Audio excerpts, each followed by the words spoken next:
welcome to episode 61 of the Narrative Wargamer Podcast. I am Tony Rhodes, and tonight I'm joined once again by Chris Wildman.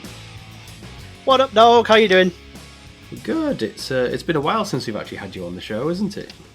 It's been a hot minute. There's been sheds and additions and all kinds of exciting things going on in lives. Including exciting transitions to YouTube, because I think this will be the first time we've had you on an episode that is now up on YouTube for people to actually go find. Yes, exactly. And be glad you can't see my face, because it's not something people want to see. Well, you say that, there'll probably be a picture of your face up on screen now for anyone viewing, so make it a good one, Chris. Send me a good picture for me to use. Airbrush the snot out of it, no problem. So for people who might be finding us for the first time on YouTube, Chris, do you just want to tell people quickly about Unrelenting Brush? Sure. So my name's Chris. I run the Unrelenting Brush social media page and commission painting service based in Derby, England. You can find me at theunrelentingbrush.co.uk, on Facebook at The Unrelenting Brush, and on Instagram at _unrelenting_brush, and YouTube by shock and applause The Unrelenting Brush. And of occasional Warcom fame as well, as you have appeared in a couple of their different community painting articles now, haven't you? Yes, I have, which is always really nice and flattering to see. I keep telling people I have no right being as fat as I am when I'm so busy. How I have time to eat when I should be painting is remarkable. Well, funnily enough, you're not the only person on the show tonight who has also appeared on Warcom in many articles, because our guest tonight is also another prolific painter, a connoisseur of contrast, and an all-round fan of all Stormcast Eternals converted into Space Marines. It's Josh the Warhipster. I'm shocked that you would do me that way. Absolutely shooketh. Stormcast into Space Marines. Honestly. Come on now. Let's not start this beautiful relationship off on a bad note. Oh, I thought you loved your Space Marine chapters with Azerite ruins all over their iconography. Yeah, sure, why not? Let's just go for it, shall we? It's not lore accurate on the Narrative Wargamer Podcast, but that's fine. It's all good.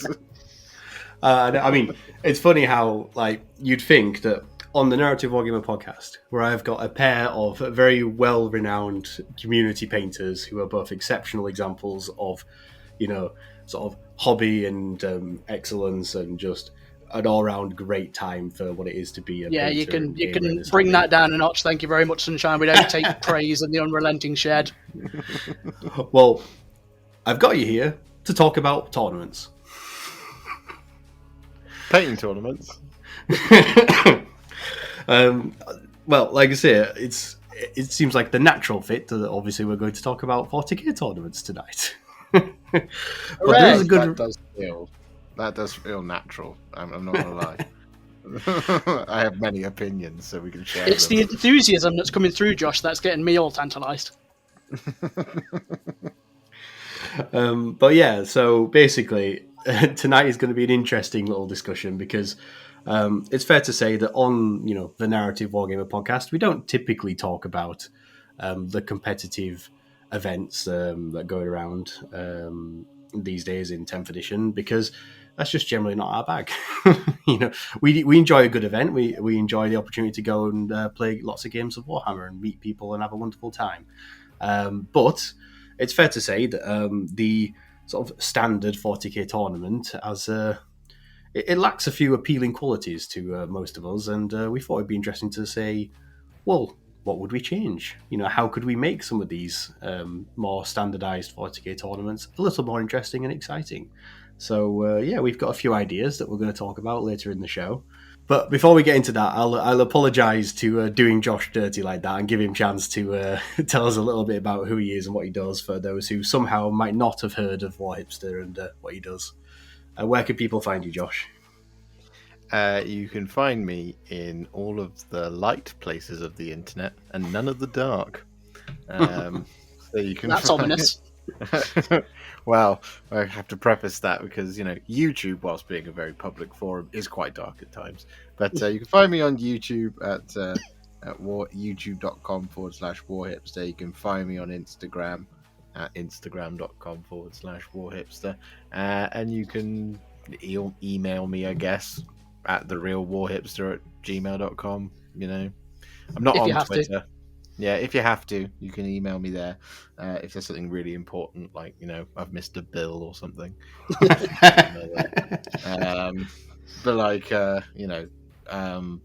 yeah, I'm not on Twitter.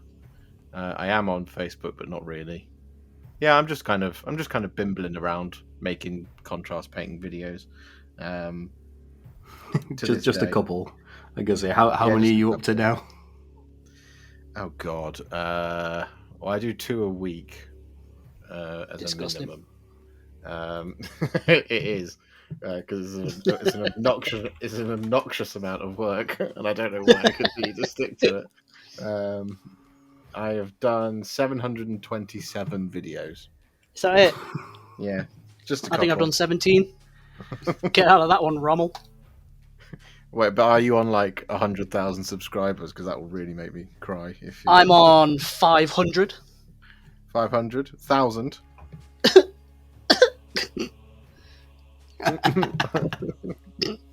I'm not on 500,000, not even close. It's fine. We're all scions of the internet and social media here. Exactly. We are, and it's.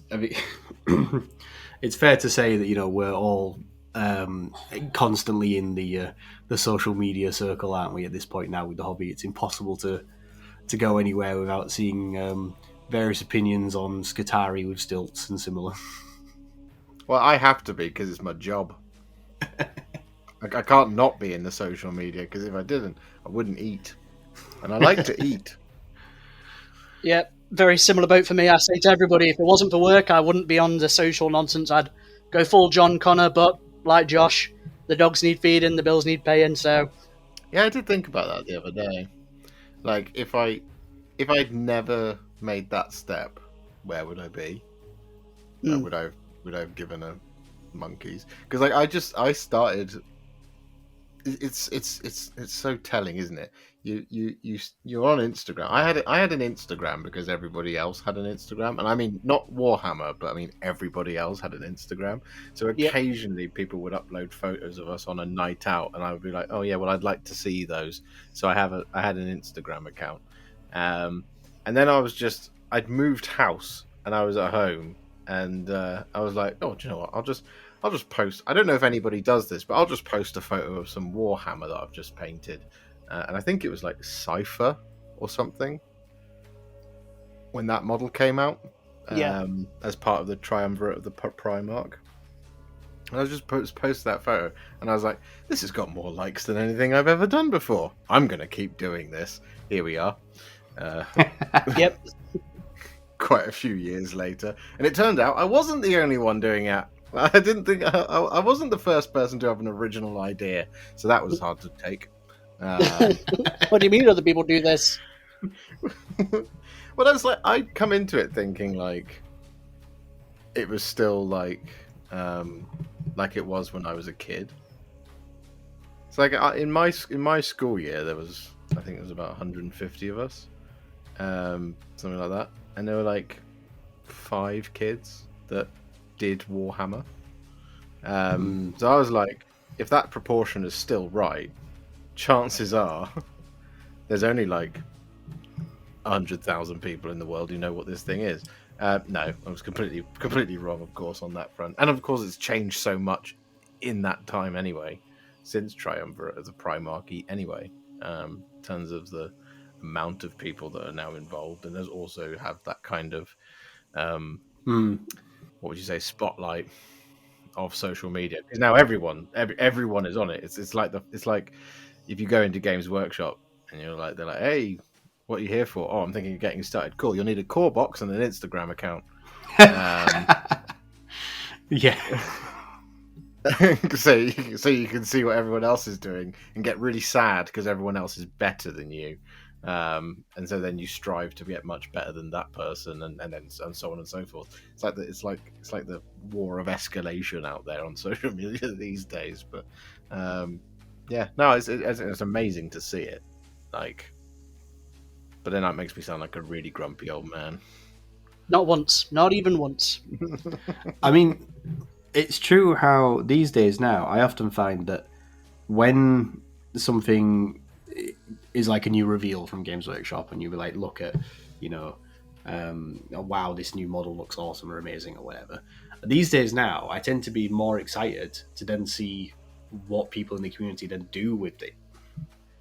Once people get their hands on it and start using it in conversions or dioramas or just taking paint schemes that are doing weird and wonderful things with them. I'm often interested to see that. Like, right now, recently, Games Workshop revealed the new Necron Lord of Translocation cloak. And as a sculpt and the concept, the use of negative space in it is brilliant and great. And I think it's a brilliant model. But I'm also really interested to see what people actually start doing with it once they get their hands on it. Because I think there's going to be some spectacular paint schemes and things done with those translocation arcs and stuff that are floating around him. I like the idea of somebody being like a veteran from previous editions up to 7th, being like, at last, a model where I can actually model a deep strike mishap. Yes. Just take a piece of scenery and just jam it in there. Yeah. We never had that, but that would be fun to see. See, you have to work out what other model in the Games Workshop range, by pure coincidence, perfectly fits the negative space of that model. Just build it into a piece of scenery either side of a wall, and I'm going, help, I have displaced myself. I rolled a 4 on the scatter dice inch.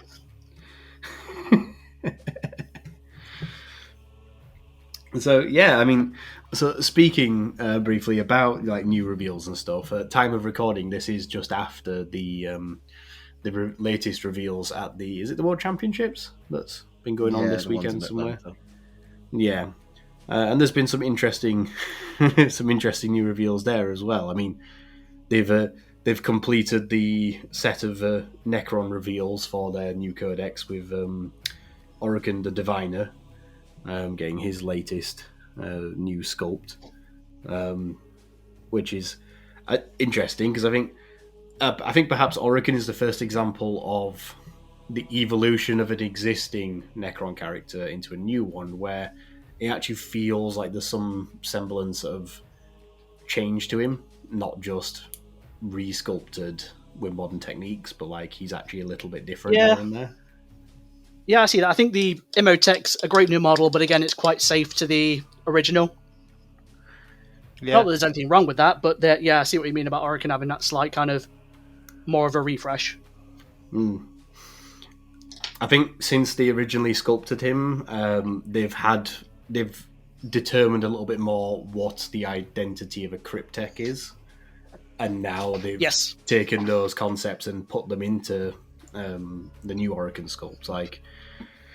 I think before he was just slightly perched on a hero rock with his tail wrapped around his staff, whereas now he's doing the whole floating off the ground Cryptek thing, and he's got this whole longer segmented carapace on his back that some of them have. So I think he's an interesting new evolution of the concept of what it is to be a Cryptek. Yeah, he's fine. A firmer opinion you will not need. It's like it's at this point where with the character redos, they're good and they're great, and it does mean that they're slowly eradicating the sort of the resin options from their main range, which I'm absolutely in favor of, 100%. I just feel like 40k is a little bit stuck keying off nostalgia, at the moment, and it's the same problem that like Hollywood and that is going through, and that they're like, rather than do anything new, let's just reboot or build franchises, right? Because it's safe, easy and easy to do, because there's no risk involved. And I feel like having Orican and Imhotep get redesigns is a little bit like that, and it's like, it's fine. It doesn't necessarily get my engine burning though. Well, how do you feel then about the new Asmodai model? Because I feel like he is a bit more of an example of an evolution sculpt-wise, but he's also following this trend of he's actually basically mimicking some very classic artwork of him. So in that sense, it's calling back to a a nostalgia aspect of his character. Yeah, it is. I mean, the problem I have with the Asmodai model, again, not any comment on the model itself. The model itself is absolutely fine, and totally warranted. It's just, you could have killed him and done someone else. Yeah, Do you know what I mean? Like, just inject some new blood into, like, it's because the joke I always see on the internet is, and it was a concept that they've introduced, and now they've kind of quietly moved away from it. But this idea of the Primaris versus the Firstborn, right, and that crossing the Rubicon Primaris is a very dangerous thing to do. Except we have a 100% success rate in every single character so far. So it's like, is it really that dangerous? And it's like, you don't want to hold up Games Workshop's design of models to the standard of some throwaway line in a piece of literature that they've written, because ultimately the two don't impact the other. But at the same time, it's nice.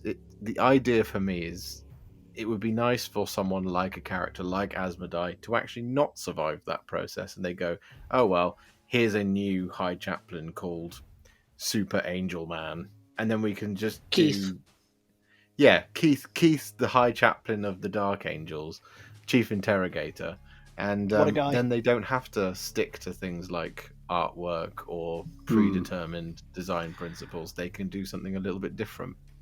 I mean, they did. I feel like with Space Marines in particular, they did briefly sort of like touch on this idea that you're describing with the Imperial Fists and the Salamanders, because rather than simply redoing or updating Lysander and Vulcan Heston, they instead gave us Targaradon and Agrax? Agrax. It's not Agrax, but it's something like something suspiciously like Agrax. It's Adrax. It's Adrax, thank you very much. It's legally distinct from their own IP. Yeah, but I know what you mean. Like with them, rather than having like Lysander be, or here's your Terminator with Thunderhammer Storm Shield, instead you got Targaradon, who was a Grievous Captain special character with like a shoulder-mounted grav gun and a stonking big power fist. Yeah, and I liked that a lot. And Targaradon wasn't a complete stranger. He was in Fall of Cadia. Yes, he was. He was the idiot that thought the only way to deal with the situation was to blow up the phalanx with its own guns. Thankfully, it saved Cadia. Yeah, exactly. Nothing bad happened at Cadia. And so on and so forth. It's interesting because I completely agree that they could do with. There's nothing wrong with killing off some of the old guard and getting new guys in. The issue is that they then have to manage expectation of people who don't mind and people who do mind. So Yarrick was a good example, because there are people out there who refuse to believe that he's actually dead. Mm-hmm. Including despite their big spread in the codex with his skull. I'm not saying he won't come back, because I dare say he will. Will I be happy? Sure, I like Yarrick as a character. But I wouldn't want anything to get in the way of progressing the story at a pace that I think is acceptable. Well, and then it's kind of... Then you get into the realms of, and I've had this discussion at great length with many people, of why did Commissar Yarrick get retired and yet the Blood Angels Codex to this day still includes Captain Tycho. Oh, the whole Tycho debate. Even the index in 10th got a Tycho entry, but Yarrick died. So if it's okay to kill the mortals, are we just saying that Space Marines are immortal, indestructible superheroes that can never die? Even the ones where there are books which we've read where the person died. And then there's Dante. Please, just let it stop. I've had enough. Exactly. I mean, I do think that the Blood Angels are an interesting example in particular, because one thing I am an advocate of is if it's not killing the characters, I think it would be interesting to see character development. And again, seen very small, minor examples of it with things like Kavin Shrike going from being captain of the Third Company to being chapter master of the Raven Guard. Yeah, being Gerard Way. Yeah, so in the case of the Blood Angels, I've mentioned it before on the podcast, I think what would be really good to do would actually be to have Chaplain Lamarties actually have him overcome the Black Rage eventually, and have him become the second Blood Angel to overcome it, and then have Ashtoreth the Grim fall to the Black Rage. And because you can have they switch places. So they switch places, yeah. And Lamarties becomes the new Master of Sanctity, while Ashtoreth is busy raging away and frothing at the mouth. Losing his goddamn mind. Yeah, and sculpt-wise, it would give you an opportunity to do basically a model of Ashtoreth that's like the opposite dynamic of the Sanguinor. Mm-hmm. And because what you could do, and this would be their get out clause for their explanation on the Rubicon, you could say that Ashtoreth died in crossing the Rubicon, or was going to, and the only thing that saved him was falling to the Rage. So like the procedure didn't go well for him, and it triggered the Black Rage. Yeah, the most important thing about any Space Marine crossing the Rubicon Primaris is, when are we going to get Redemptor Dreadnought Bjorn? That's all I want. I'm a simple man with simple needs. I don't ask for much. Well, that is an excellent point. Of it's like, if you're going to do this, can you do the cool ones?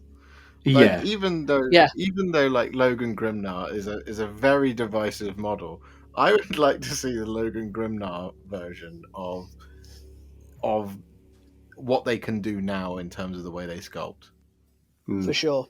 But again, that then solidifies what you were saying about how dangerous crossing the Rubicon Primaris is. Here's half a Space Marine who's over 10,000 years old that's been locked in a sarcophagus with no arms or legs. Let's put him through it.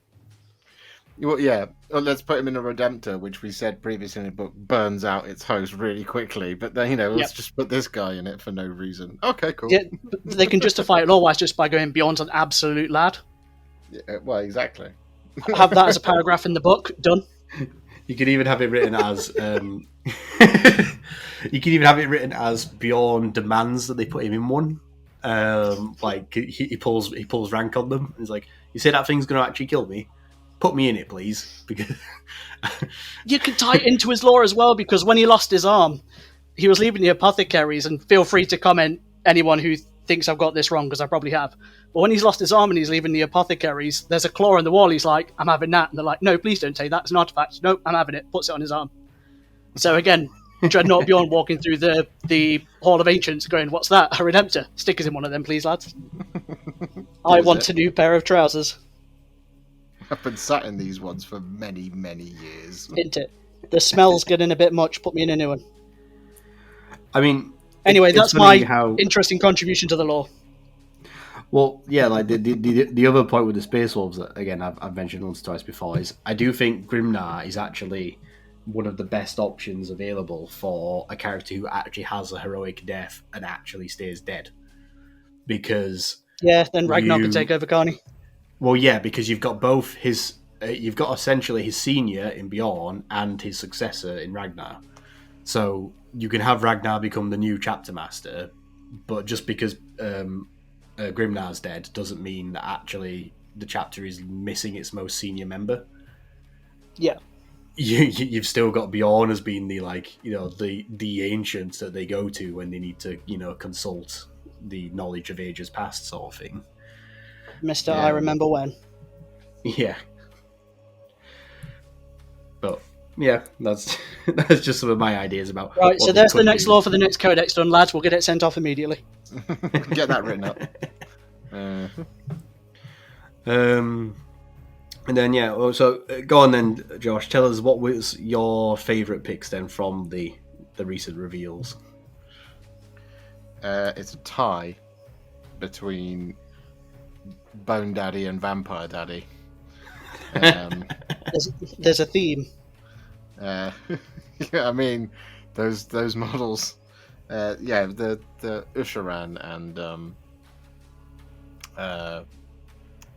I can't remember what it's called. It's a Tomb King, right? Is the Bone Dragon. I think it's just it's Tomb King Bone Dragon, isn't it? Yeah. Both of those are just unbelievable. I think those are excellent models. Just from the way they just represent all that's great and good about Games Workshop's design philosophy when it comes to models. I really like how the old world stuff that we have seen that is new still feels very, very old world. Whilst clearly, I mean, I think the Bretonnians one, it's very obvious that the Pegasus Lord is leagues ahead of the Pegasus Knights that they're keeping from the old style. But that just says to me, like, look, we're releasing with this because we can't drop 200 new model kits at once. So we're going to do sort of maybe 10 across these two factions and keep these old things. But this is the end for these things, because it does look a bit. I think it will look a bit silly when you have these gorgeous new Pegasus heroes being attached, probably, to the old Pegasus Knights. It'll just be a bit like that doesn't quite make sense. But the compliment I will give them is that the models look very distinct from Age of Sigmar, and they look very much the old world. And I think Bretonnia was always going to be a really hard one to do that with, because they are just Renaissance French knights. They don't have the sort of high fantasy, craziness that the Age of Sigmar stuff has, or that even elements of the old world had. They were no dragon ogres, were they? Yeah, exactly. It's because one of the theories for one of the reasons that the Bretonnians got dropped was they were too historically accurate to real world stuff in exchange for Age of Sigmar's high fantasy. So yeah, I think that harkens very much to what you're saying, Tony, about it being that subtle but welcome throwback to Bretonnians being peasants and knights. Yeah, they also just at the time, and you see it when you look at the stuff that's coming back. When you look at those models and you say, do those fit into Age of Sigmar? No, they absolutely do not. They would look awful in an Age of Sigmar game, and I think we can all be grown-ups and admit that now, rather than just being cross that they got cancelled, because they're back now, so it doesn't matter. I mean, I think honestly, I think the same is true of the Empire state troops. Like, the state troopsmen next to what is now, the Cities of Sigmar range. Like, you can see the difference between, those model ranges, and one looks comparatively now like just a historical miniature compared to, the gunner in the backpack of the ogre. Yeah, on the banner pole. No, I 100% agree. And and it has to be said that Usharan as well looks just amazing. I think that is one of the first models in a long time that I've seen that's just from Age of Sigmar that has just blown me away to the point where I'm like, I do wish some of the 40k models were as good as this, that they had as much free reign to just do fun and exciting and unique things with them as they do now with these. I mean, the whole Flesh Eater Court range is brilliant. You know, all the new character models that are coming out for it are just so clever and brilliant looking, and I even love like the lore behind them and everything, you know. And yeah, to see Usher on the Mad King now, you know, one of the original vampire lords from the old world, as he now is in the mortal realms, it's just brilliant. Everything about him just looks so good. It's funny you say that about the disparity of models between AOS and 40k. Like, the Flesh Eater Courts are a great example of that. They saved what they saved for the preview, but on the Monday before, you know, when they do their miniature Monday reveal, they just went, "Oh, do you know what? We'll just throw out Justice Gormain. Why not?" Yeah. Oh, the dude with the intestine wig. Yeah. Yeah, What a guy. That guy was just a throwaway. We'll post about this on a Monday. We won't build up to this at all. It was just what have we got that we can throw out? Oh, let's just throw that out. That'll be fine. And I think it's probably one of the most sensational miniatures, according to the social media at the time. On Monday and Tuesday, I saw nothing but people posting, "Oh my god, when and how do I get this?" And it's just like, guys, if a throwaway reveal from the Flesh Eater Courts is that widely loved, it's like the crab. Remember the crab? Yeah. It's just like people are just like, "Hey, look, this Justice Gormain, the Flesh Eater Courts. It's amazing." And it's like, if that is getting people's engines revving way more than Imhotep the Stormlord, then it means that you need to change what you're doing in the 40k space, I think. So I'm very much of the agreement of you, Tony. I think One Range is, at the minute, in terms of new releases, vastly superior in terms of quality, concept, originality. Even the lore behind the new models for Age of Sigmar is absolutely mad. It's interesting to see the reaction of it go so high when, you know, 8 years ago Age of Sigmar was getting canned for it being what was deemed a loose throwaway kind of cheap farewell to fantasy, and it's really, really amazing to see how far it's come along as someone who's played the game since day dot. I would love to see that with 40k. I would love to people to have the same reaction. But even the spin-off games like Warcry for Age of Sigmar, there is not a bad warband or model in that range. They are all beautifully original, fun to paint, really, really interesting concepts. So, yeah, I think there's a lot the studios over there can learn from each other. Yeah, I mean, so I'm in the position where I'm currently working on my Demon Army for 40k, and I am waiting for the day that Sadeshi Warband comes out as an individual band, and I can have to buy the box set to get it, because I just want to get those 3 Sadeshi demons to use as my like heralds in my 40k army. Oh, the Thricefold Discord. Yeah, because they are gorgeous looking Sadesh demon models, yeah, and just have them as I think it's like Bliss Seekers and Torment Givers and whatever else the titles are these days for basically Herald of Sadesh. And yeah, like just to have those instead of just a bigger demonette with bigger hair and a bigger claw, it's actually something that looks like a character model to lead them. And I'm really hoping that the demon range is one of these ones that lets us sort of sneak some of these really nice Age of Sigmar models into the 40k range, because I don't know about you, Josh, because I know you also have your own demon armies and you enjoyed playing with them in 9th edition.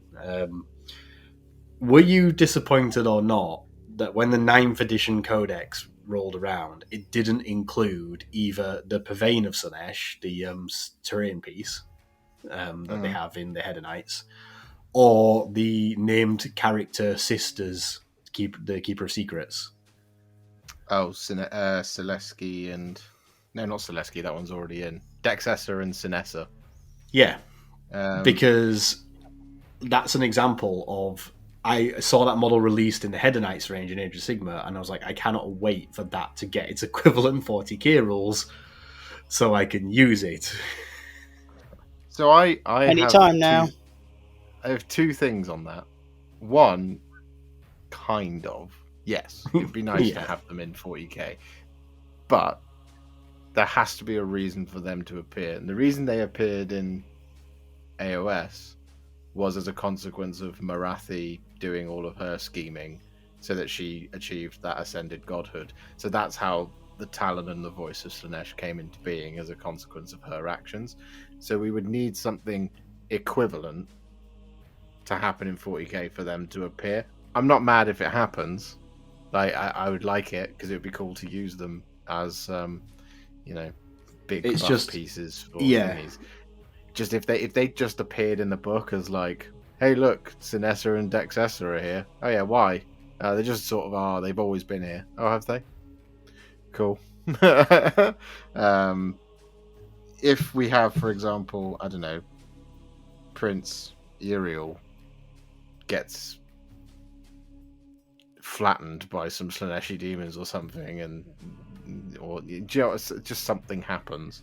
Yeah, probably something involving Yvraine. Yeah, or Yvraine eats the wrong soul, and it's all been a trick, and this, that, and the other. Like that would be cool. But there has to be a reason for it to happen. Like demons are a really funny one, because I think, well, the thing I worry about is that they are going to get new models, and I don't think they're going to replace any of the old ones, because they don't need to. Quite frankly, No, they don't need to. I agree. They don't need. They're not number one priority for me.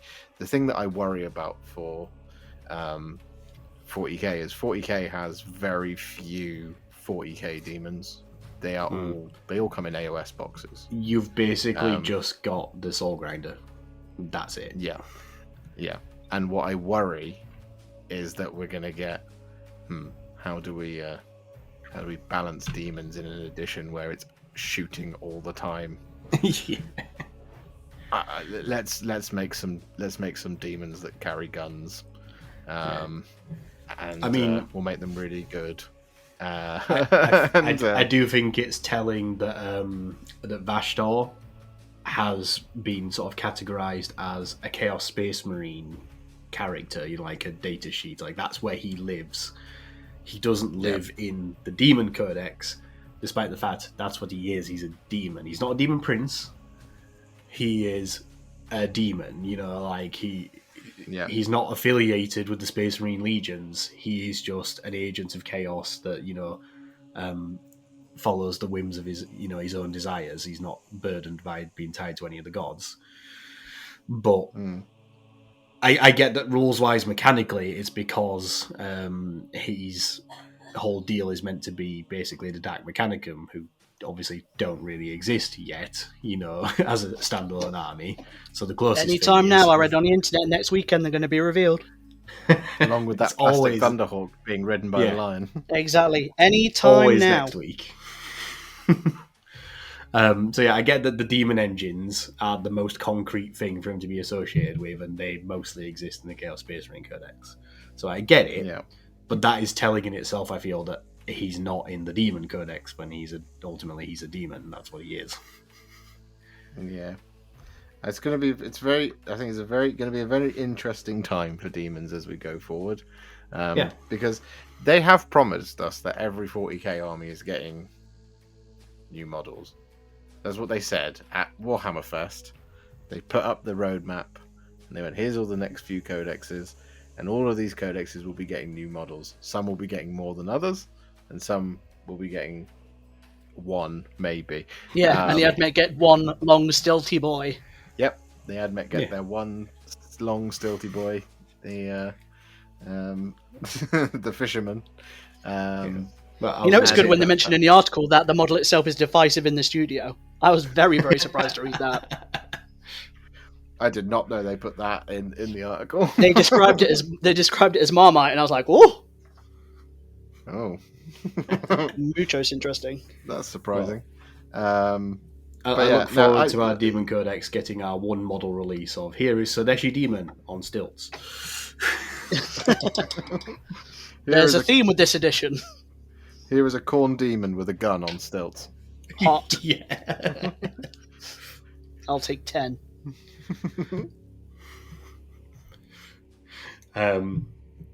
But yeah, so it's interesting times ahead, I think it's fair to say.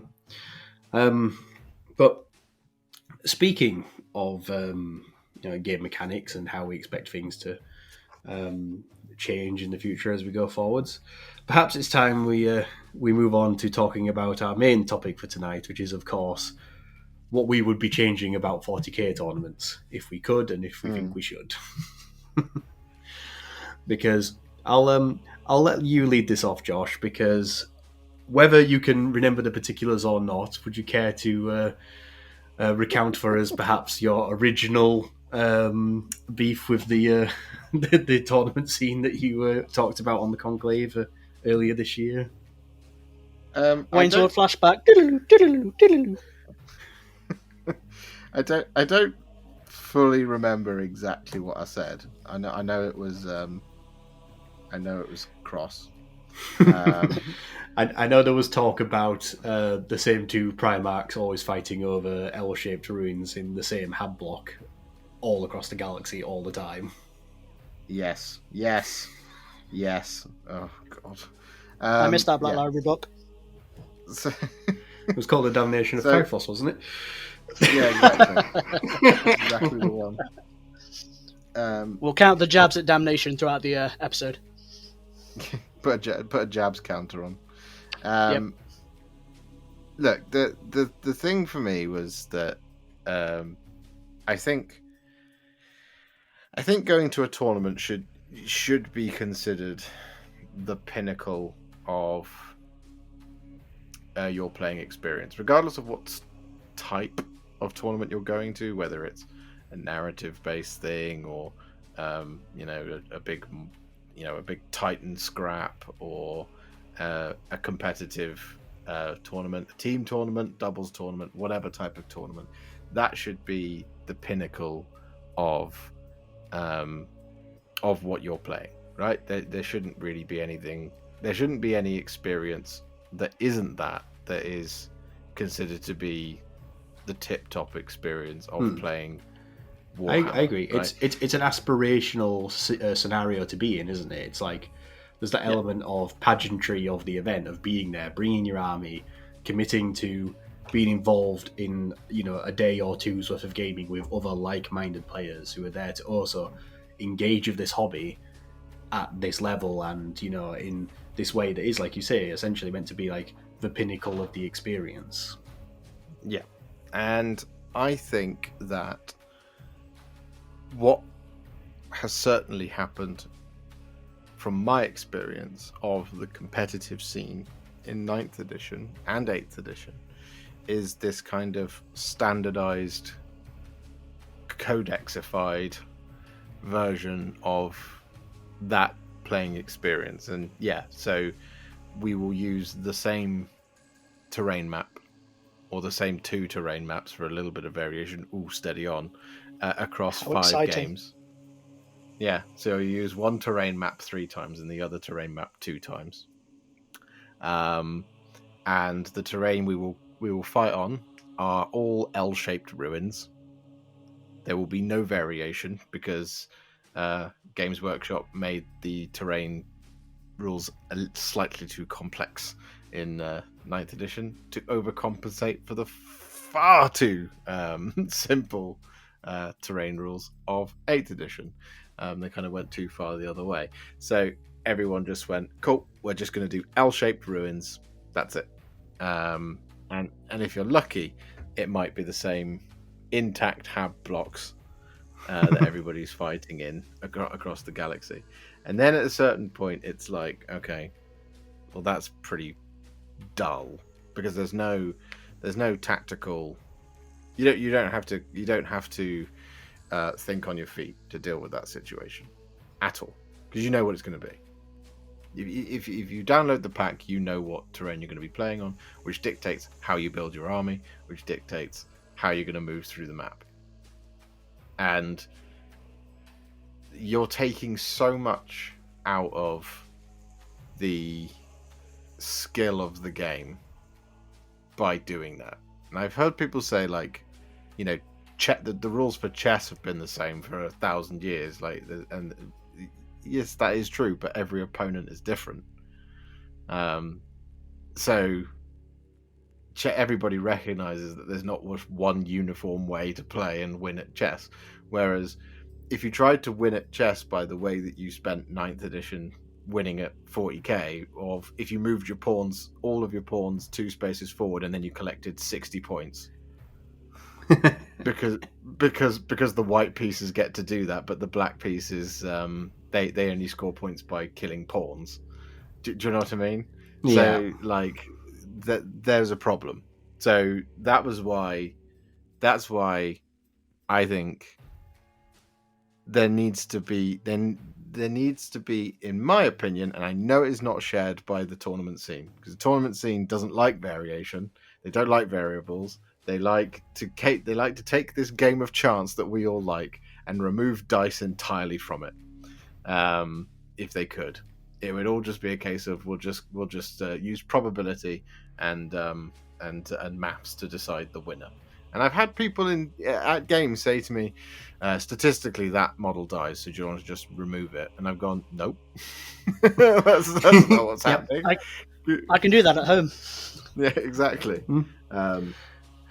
Yeah, and I agree. I had this experience recently where I know, like you say, in those examples, on paper, you know the math hammer where if X unit charges into Y unit, you know which one's going to come out of that fight, and which one's going to be alive.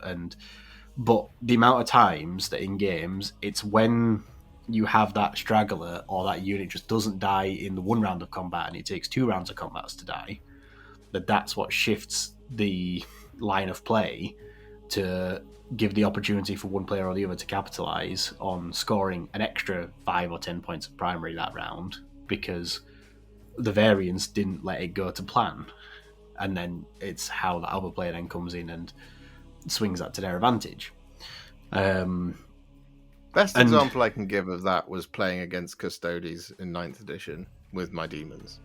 Before the Demons book came out, but Bellicor had been out for a short amount of time. But the Codex, this Custodes Codex had come out, and everyone was raving about how good it was because it was very, very good. I had opponents say to me, statistically, these 6 Virtus Praetors with their Melter missiles removes Bellicor, so do you want to just pick him up? And I said, no.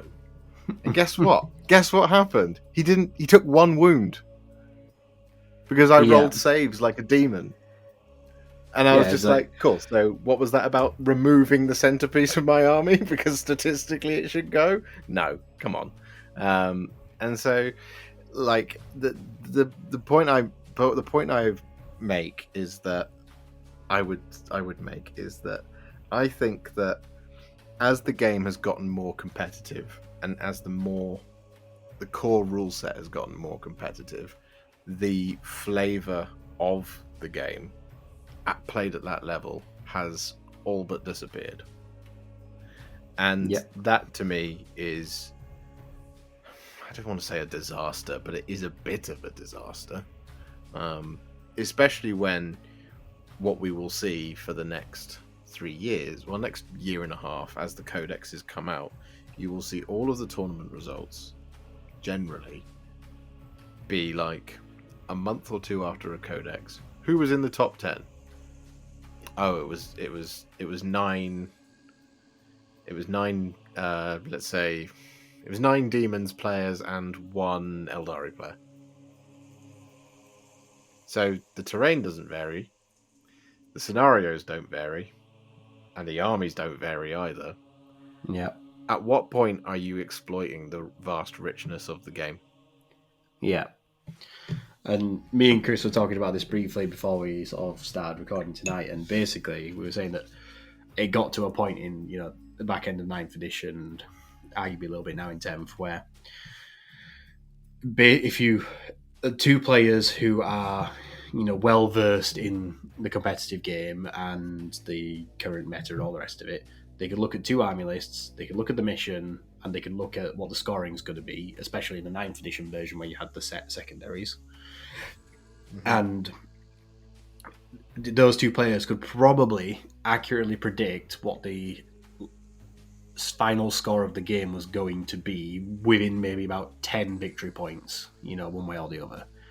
And it would be gaining those 5 or 10 victory points in your favour is where the generalmanship came in, you know, or the dice just threw it one way or the other, because the 90% of the score is almost predetermined, and it's just manipulating that 10% that gives you the actual results. But then 9 out of 10 times, that 10% is going to be manipulated the way that you anticipate it to be, which is why you end up with the, like you say, the 8 out of 10 Aldari players in the top 10 and so on, with the same lists, pretty much.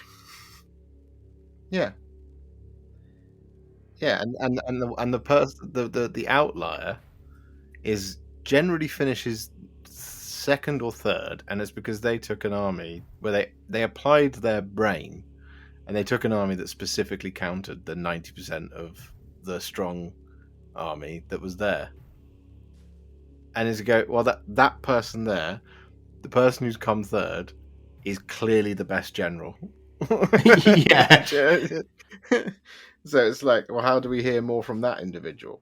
You know, like, because that person used their talent at the game to win the game. Mm. And that to me is the most impressive thing. And like, look, I don't think that the tournament scene is awful. I just think it's not for me anymore, and that is where I get a little bit sad, because I have to redefine what the pinnacle of playing is for me. Yeah, and I agree completely. Like, the same. I don't want to, you know, be down on the tournament scene for what it is. You know, like, I get that. I understand its purpose, and it is there, obviously, for the majority of players who do enjoy it. You know, the majority of attendees, that is what they're signing up for, and they want to, you know, enjoy and have a good time with. But curiously then for us, perhaps, tonight we're going to ask that question, like, what would we change or like to see that would perhaps entice us to be, you know, more involved or go to an event like this? Or do we feel adds back in that sense of flavour that's missing? And I don't know if either of you two have any ideas off the top of your head. Is there any key things you'd like to see different? So I've floated this as an idea, and there are benefits and there are drawbacks to it. But I would suggest, one, that there needs to be a greater breadth of mission scenarios. Yeah. 2, that those mission scenarios need to be much more heavily weighted towards the primary. Yeah. And that the primary shouldn't be like kill stuff. Like, it can be on a couple of them, but most of them it should be like get a character to do this type thing. And as a consequence of having more missions in the pack, as a possibility for the mission pack, what you then introduce is you introduce a random element to determining which mission is being played at the tournament. So you basically randomly determine it each round. So that way, you can't build your list for 6 missions that are all about scoring secondaries. Yeah. Because the game, I cannot stress this enough, the game is way more fun if you don't know what's coming. If you know what's coming, the game is not fun. You're not playing the game. You're not playing the game of Warhammer. You're not playing real-time strategy. You're not playing Command and Conquer. You're not playing any of those things that maybe is one of the things that appeals to you. What you're doing is you're playing the averages, and that's not playing Warhammer. And it's not playing your specific opponent, and it's not playing the scenario. If you know that the first mission is going to be a take 1, hold more, and that there's 3 objectives right next to you, and that on that same terrain map there's going to be a large L here and a large L there and a large L there for you to stand behind, what you will do is you will build your army to do that. And if you know that you're going to do that 5 times across a weekend, that is what you will do. So that's, and I'm not saying that there's not a certain level of skill to that, but in this day and age where I can go on the internet and go, what's a good 2,000 point army? And I can find one that somebody went 4-1 at a GT, with that specific list, doing that specific thing that I think I'm the only person who's figured out how to do, I can just replicate that.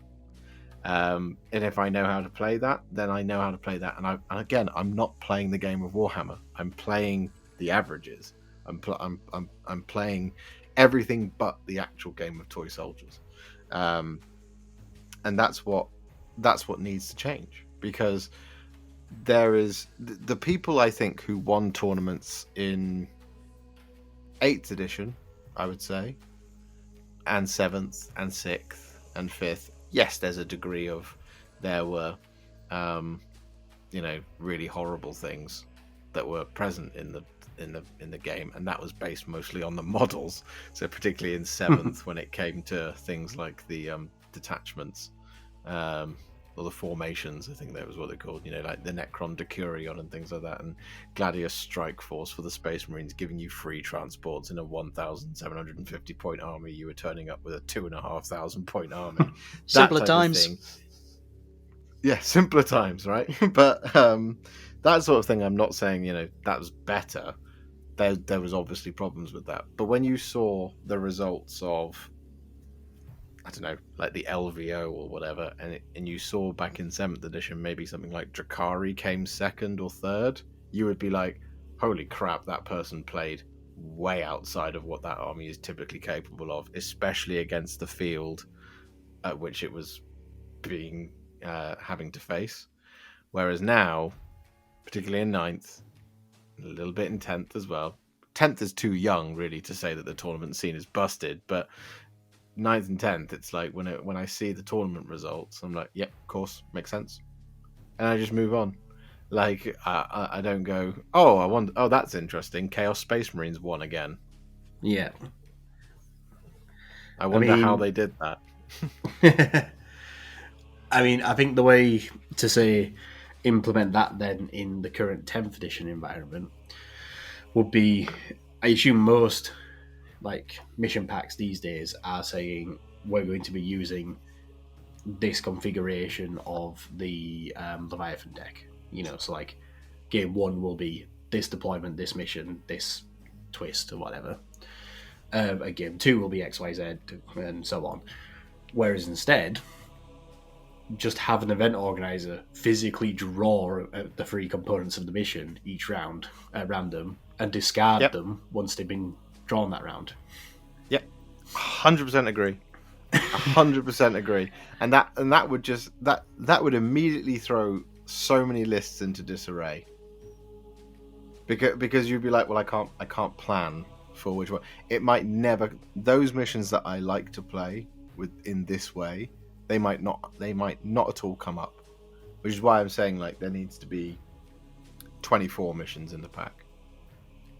Which is a lot of work for Games Workshop to do. It is a lot of work. But 24 different missions giving you loads of possibility of loads of different things. You now need to build a balanced army, right, to take on a multitude of other things where you have to play your opponent, not... You have to play your opponent and the mission, not play your mission and maybe there's an opponent. So it's... Absolutely agree there needs to be more random variables thrown into events to keep it spicy, because as you've said, like, it's easy for me to come up with this mega optimized list, know what the general missions are, know what the map layouts are, and think, awesome, provided this happens, I'm going to do fine. I think it pushes the more skillful element, it pushes the more kind of list writing variables where you'd like, cool, I need to think about this if I draw like this scenario or this mission or this layout, just to try and keep things spicy, because you want to go and enjoy the games. You don't want to play the same 3 missions over the 3 different events over 6 months. But on top of that, I think it's about managing expectations, and that's easy for me to say who's not really a massively competitive player, but like at the end of the day, you're rocking up to a game where you roll dice to determine the results of toy soldiers. So if you're enjoying winning games in a competitive format, amazing, that's great, have a damn good time with it. At the same time, count for the variables. Some of the best games you'll have are where the absolutely out of the ordinary happens.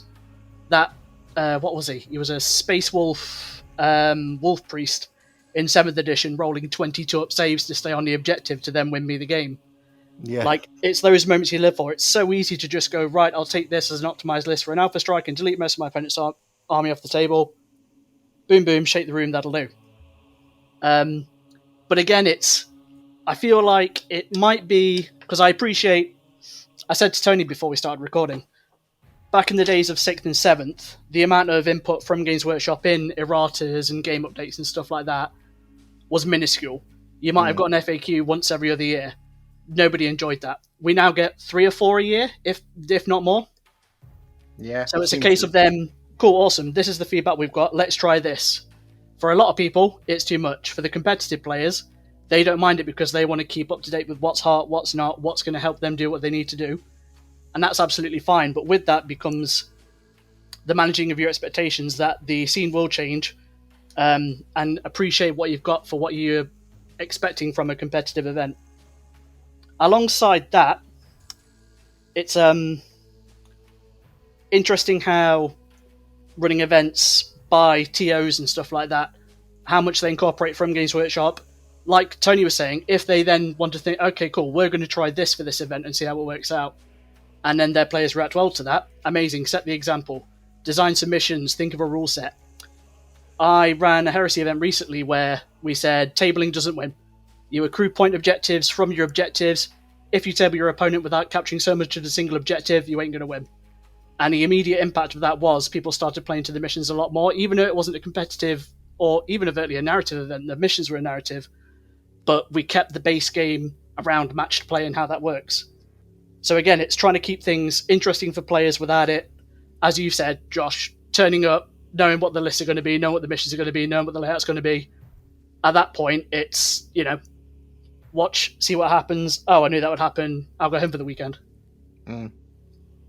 Yeah. Because I've had some tales of, it was the only time I've ever heard it as well, 9th edition, of people turning up day one, win their first one, win their second one, lose their third one, don't bother going the next day. Yeah, I've heard and seen cases of that, and it blows my mind. And I'm like, why would you do that? And it's like, well, I lost the third game, so I can't win the tournament now, so there's no point going. I'm like, okay, yeah, no, I sympathise with that. I get that. But that speaks to me of an attitude of not I'm going to go to win, because that's fine. I think everybody who goes to a tournament thinks that at some point, and you absolutely should. You shouldn't go thinking I'm definitely not going to win this tournament. I think everybody goes, and before the first dice is rolled, you go, I've got a good chance here. I think I could do it. I think this will be my time. And I think you should absolutely have that as an attitude. And I think people should just be honest about that, because some people are like, no, I never expect to win. It's like, well, why go then?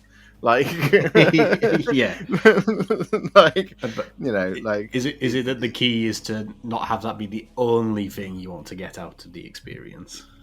I think so, and I think, again, absolutely fine to have that attitude, but if you lose one of those games and then just decide, oh well, that's me out, I'm done, bye. It's because you didn't at any point think you were gonna win. You convinced yourself you definitely were going to, and then the maths didn't work out. Yeah. And okay, fine. If that's your attitude, absolutely fine. I'm not criticizing people for that, but it's only in 9th edition where I have seen that happen.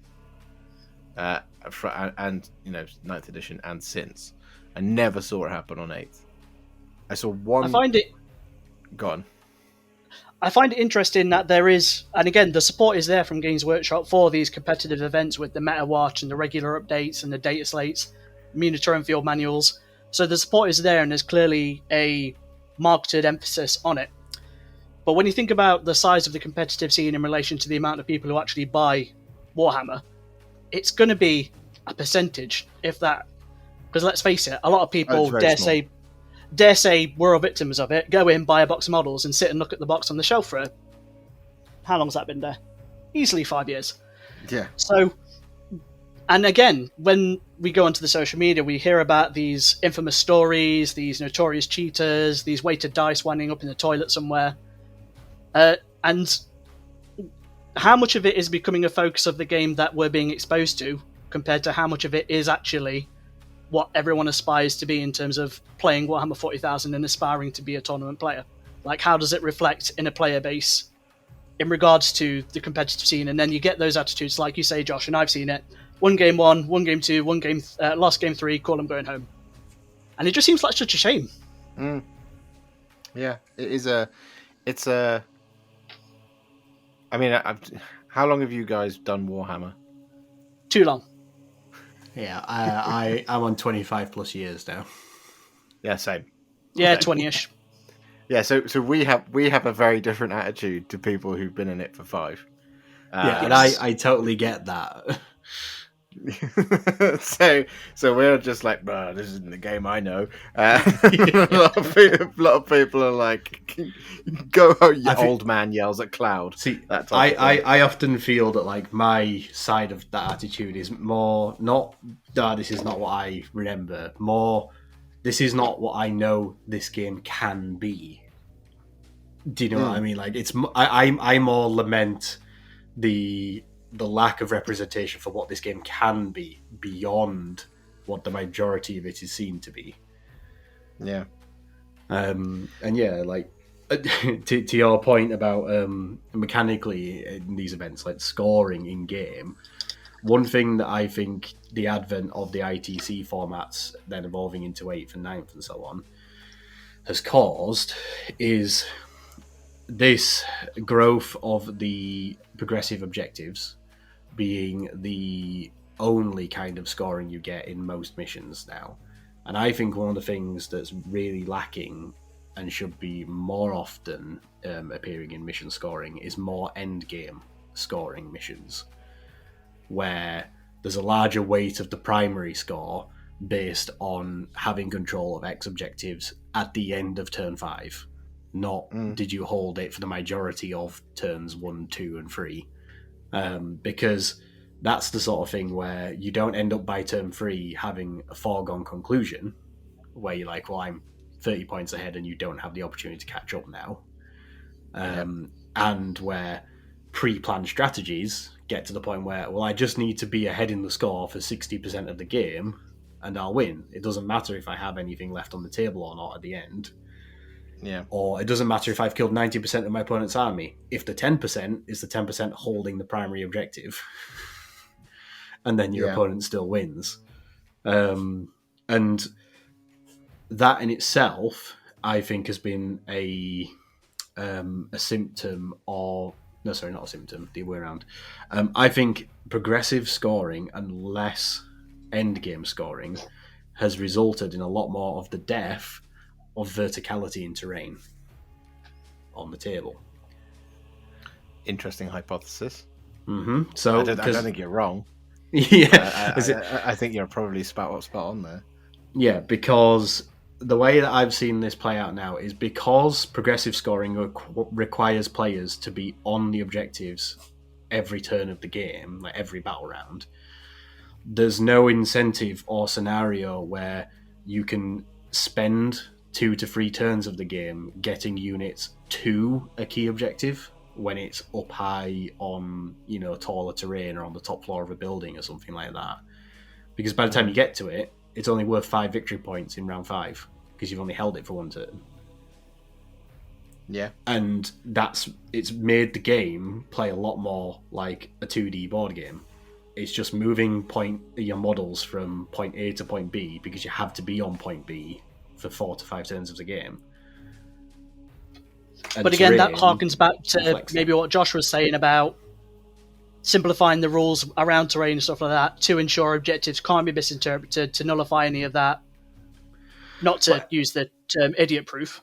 Yeah, but it doesn't have to be complex terrain. The terrain itself could have no mechanical rules other than the fact that it's 10 inches tall and you have to cover those 10 inches of distance to be stood on the objective. And it blocks line of sight. Yeah. And that then compounds into the idea that I think there's less value placed on units that have mobility over killing power, because in a game where progressive objectives are the norm, it's more important to be able to take objectives off the opponent that are only 10 to 12 inches away than it is to have units that are capable of using fly moves or teleports or redeploys to get to the hard to reach objectives, because there are no hard to reach objectives. Like, it's just about clearing the opponent off them. Whereas actually, if you could have your jump units or your jet bikes, their value is the fact that they can get to something that the Space Marine Crusader squad can't, because it's going to spend all game slogging it to get there. Yeah. Well, that's why the things that we've seen do well traditionally, recently, and in ninth, is you have something that can do an action, hold an objective, and out of line of sight firepower. Because all you do is you capture your 3, and then you just sling shells over the top. And that's it. That is all you are wanting to do in that game. And as long as your opponent doesn't have exactly the same army, you will win. Because they can't see you to shoot you, and they haven't got the speed to get to you. So instead what they do is they camp out on their 3 and hope that their out of line of sight shooting is stronger than yours. And in some cases, that absolutely is what happened. Yeah, and then by comparison, that wouldn't be a viable strategy if your out of line of sight shooting stuff isn't capable of killing all 4 or 5 things that the opponent has that can get to that end game objective marker. Yeah. Like, they just don't have enough indirect to take out, to make sure you've got nothing that can get to that marker while they're busy sat behind their walls guarding their 2 objectives that they have. Yeah. Yeah. It's like this aversion to the game devolving into a brawl in the middle, which I don't hate. I like the brawl in the middle. I think two armies clashing in the middle of the table together, it can be really, really fun. Yep. But when you have games where that never is even a possibility, I think you've got a problem. So that covers a few different ideas about like scoring and, you know, ways you could change up the missions themselves. But how about the idea of what's actually on the table, a bit more about the terrain? So, for example, one thing that I, again, sort of like lament the lack of is more asymmetrical terrain. Like, I don't like the mirrored terrain concept, because, as you sort of said earlier, Josh, it's taking the variance out of the game. I don't like the fact that effectively the roll off to choose deployment zone is meaningless. Yep. Yeah, it is. Because I've the only time I have swapped was because my opponent was really grumpy and I wanted his chair. So and I was like, either you cheer up or I'm taking your chair. Do you know what I mean? It's like, yeah, we're here to have fun. Like, come on, let's be mates and play this game of Warhammer. And that my opponent just was not interested in having a good time. My opponent was interested in scowling throughout the whole thing. So he was like, cool. So I guess we'll just roll for whoever gets set up. No, we rolled to see we rolled to see sides, and he went, yeah, but you'll pick that one. I was like, I don't know, maybe I'll pick that one. Yeah, innit? It's a nice chair you got there. Be a shame if someone rolled a 6. Exactly. So, you know, you're right. The roll to see who goes on which side, utterly meaningless, other than maybe you're closer to the toilet. Yeah, close to the bar. Yeah. When not rubbing bums with the dude behind you. Yeah. Well, yeah, funnily enough, like, placement of units and use of the terrain and the surrounding environment is one of the core fundamentals of what you would call actual warfare. You know, Yeah. like I personally think there should be the opportunity to look at a table and a terrain setup and think which side would be more advantageous for my army and my units to deploy on. And if you have been, and that skill, being able to identify that, adds to this level of generalmanship and player ability that isn't represented otherwise. And conversely, if you lose that roll off and end up on the side you didn't want to be on, being able to play your way out of that situation and deal with the resources and the scenario you find yourself in, you know, if you can do that, that is a better show of player skill than just knowing how best to position your things on the predetermined map that you've been studying for weeks before the event. This is why I think Zone Mortalis is the best indicator of general skill, because there is no possibility whatsoever of any line of sight at the beginning of the game. So like I've seen a few good Zone Mortalis setups where it's basically like 2 empty warehouses at either end, which you set your armies up in, and then the inside of it is but like a maze, right? So what you then as the general have to do is set up firing lanes, but also ways for you to advance and counter and set traps and this, that, and the other for your opponent to deal with. So from my perspective, yeah, asymmetric terrain would be excellent.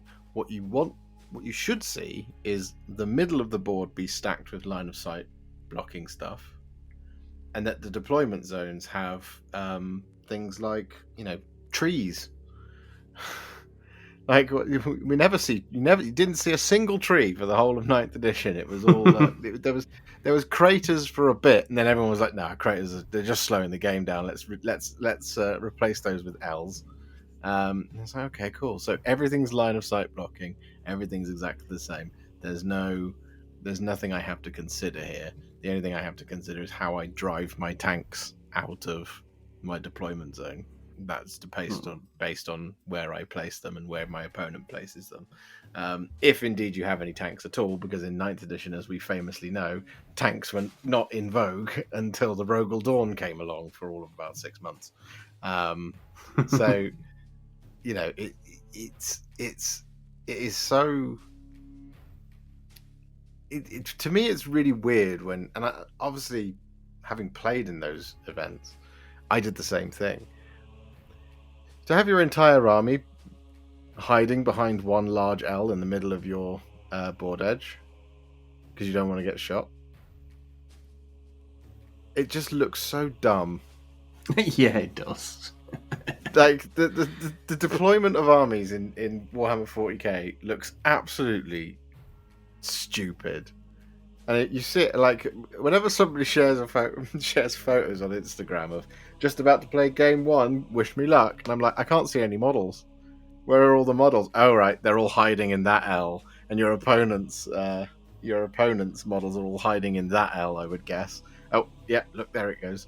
Turn 2, and the armies are on the move. It's like, what's even come out from your hut? It's like the old game tanks where you've got to shoot shells over hills to hit your opponent's tank. Only with 40k, you don't even need to see them just to be able to shoot them. Yeah. Yeah, and again, it's this bizarre fascination where people are so quick to jump on what's new and how the meta shifts and FAQs, and again, welcoming these kind of event-approved tournament packs and mission packs and stuff like that. And it just goes so quick. And I commend people whose enjoyment is going to these events, developing their skills, winning the games, getting the trophies. Amazing. Go and have a good time. But A, I'm not very good at the game. And B, it's a very visual aesthetic thing for me. I like nice armies spread about across the board. I like Space Marines stood in buildings looking cool. But yeah, I also find you can always tell when someone's mathing the game out over the next 3 turns in front of you, because normally they've got the tape measure in their mouth. Yeah. I think it's one of the reasons I really love seeing Age of Sigmar But again, completely different to 40k. Whenever I see someone say, "Oh, just about to play in game 1 of this Age of Sigmar tournament I'm at," and you see all these shield walls lining up between the ruins and this, that, and the other, and you're just like, I'm just sat there and I look at those pictures and I go, "See, that looks like a game where two armies are about to clash on the tabletop." Sigmar has its own problems in the form of battle line if, right? Because you know, there's things like the one I always point to was second edition Gristle Gore for Flesh Eater Courts, because you know it has its problems. I'm not saying it's a perfect game at all, and Sigmar I think could do with actually dialing back a few of those battle line if requirements, so much so that you don't see all of these all monsters all the time. Take so and so as your general, and then you can take all these dragons as battle line. Yeah, no, I get that.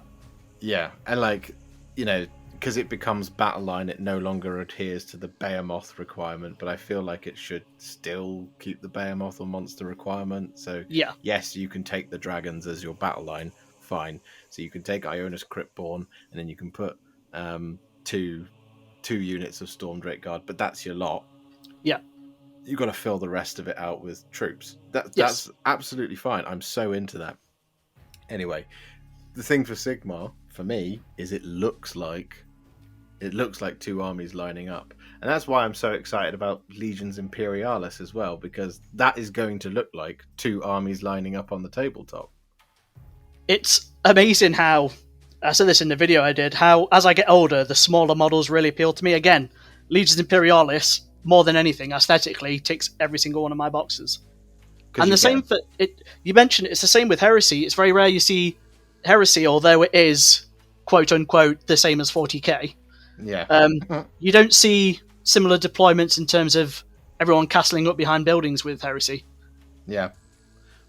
Yeah, so it's interesting how three games made by the same company with with 2 or 3 same studios all have such different approaches and playstyles.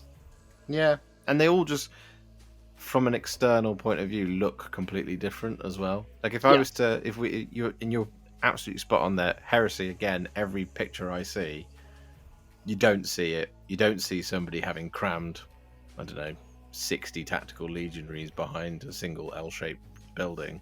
Yeah. And then, you know, all of the tanks are crammed behind another one. You don't see that, because generally with the armies that you're playing in things like Heresy, they're too big to do that. Whereas with 40k, because there's no... Well, and I think this will then lead into another point around tournament play, is that it's all well and good to have a kind of detachment focus of, you can take one, the minimum you have to take is one character, the rest of it go nuts. Yeah. What you then take is the most points efficient thing, which generally means you're taking the most points efficient, tough and lethal thing, which then means your armies are going to be a lot less. You don't have to find space for 30 tactical Space Marines, because you don't have to take them. There's absolutely no reason to take them. What you can just do is take 15 Desolators, and that's quite easy to hide. Yes. So, you know, whereas, again, if we've all got 20 years plus experience, my understanding of it was, okay, so 2 troops, 1 HQ, yeah? 40k? Yeah? So you think, right, I've got to take 2 troops, 1 HQ. My troops are okay, but they're not very tough, so I need to make them a little bit tougher. Do you know what? I'll throw in a couple of transports. So you then have, instead of 2 troops and 1 HQ, what you've got is you've got your Space Marine captain, and you've got your 20 tactical Marines. They're all sitting in 2 Rhinos and a Razorback, because you take a command squad or something for the captain to attach to. And at that point, you've already spent 500 or 600 points of your army. Yep. And then you've got to have a Dreadnought, because Dreadnoughts are badass. Got to have a Dreadnought, because Dreadnoughts are badass. Maybe 2 Dreadnoughts, who knows? Yeah, if you want to be known as that guy, absolutely. Yeah. Like, pretty much every Orc army that I've ever written from most editions is like, right, 3 units of Orc boys.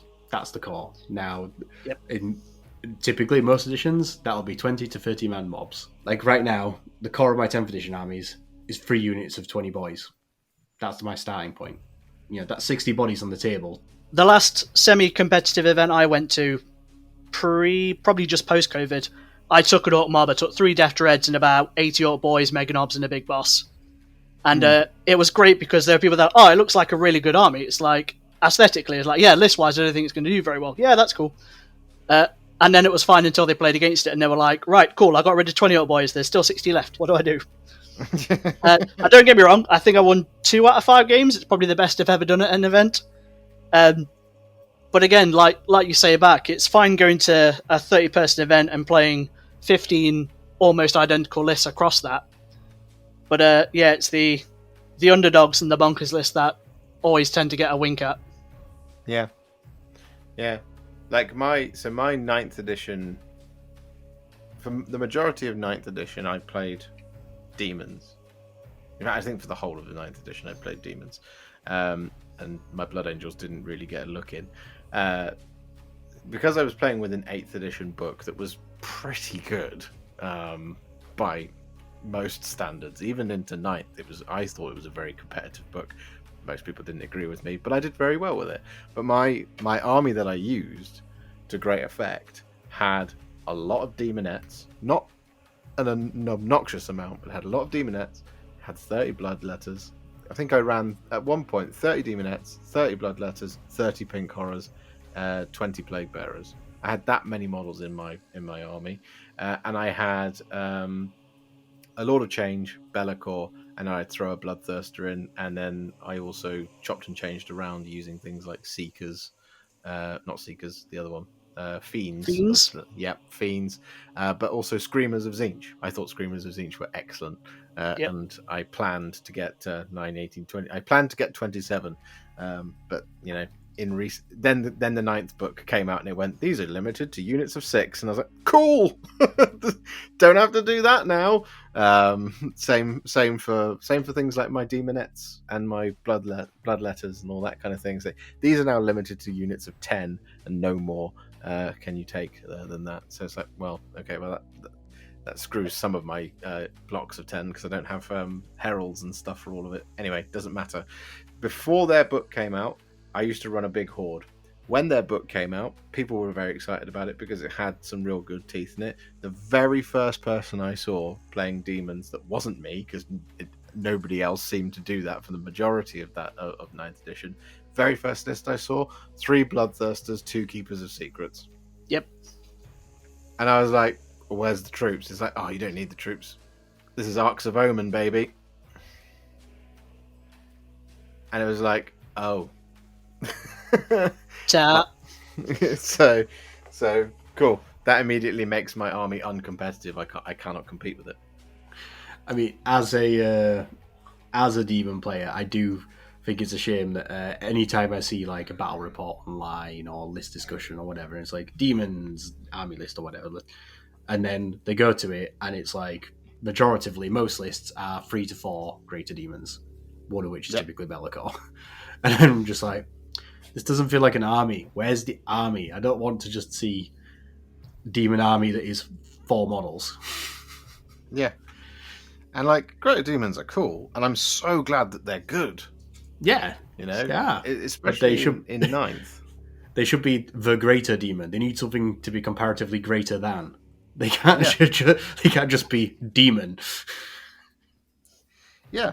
And like, I'm great that the daddy of shadows, Mr. Be'lakor himself, is also super strong, and I used him. I don't think I played a game of demons in 9th edition without him. The moment because he was the one that inspired the entire collection in the first place. So it was like he has to be in all of them, even if he's bad. Spoiler alert: he wasn't. He was incredible, but he had to go into my list. But I didn't run at any point 3 Bloodthirsters, 3 Lords of Change, 3 Keepers of Secrets. I never did that because that to me was like, firstly, I thought when the 9th edition book was going to come, I thought it was going to be like, you can have 1 greater demon per detachment, and I was fully prepared for that to happen because I didn't want to be like, I didn't want to be one of those internet memes where you buy Relaxy Hellbane and 3 Keepers of Secrets, and then you're mad because the rules changed. I mean, fool me once. So funnily enough, I used to play with Be'lakor in my Demon Army back in 6th and 7th edition.